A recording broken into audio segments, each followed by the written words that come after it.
અમદાવાદ ગ્રામ્ય પોલીસ અને વન વિભાગે કાચબાનું વેચાણ કરવાના કેસમાં 4 આરોપીને ઝડપી પાડ્યા છે। આરોપીઓ સોશિયલ મીડિયા મારફતે કાચબા વેચતા હતા અને ડોગ લવર નામે ઇન્સ્ટાગ્રામ હેન્ડલ ચલાવતા હતા, જેમાં મુકેશ નામનો આરોપી ઇન્સ્ટા હેન્ડલ ચલાવતો હતો અને શુભ અજમેરનો હતો અને યશવંત પાલી રાજસ્થાનનો રહેવાસી હતો અને સંકેત બહેરામપુરાના અમદાવાદનો રહેવાસી છે, જે કાચબા ટ્રાન્સપોર્ટ કરતો હતો અને હાલ 10 કાચબા રેસ્ક્યુ થયા છે અને બાકી 50 કાચબાની શોધખોળ ચાલુ છે।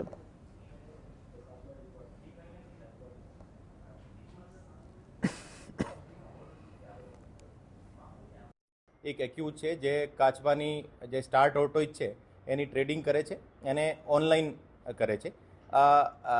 એને ટ્રેસ કરવા માટે અને એને આખો નેટવર્કને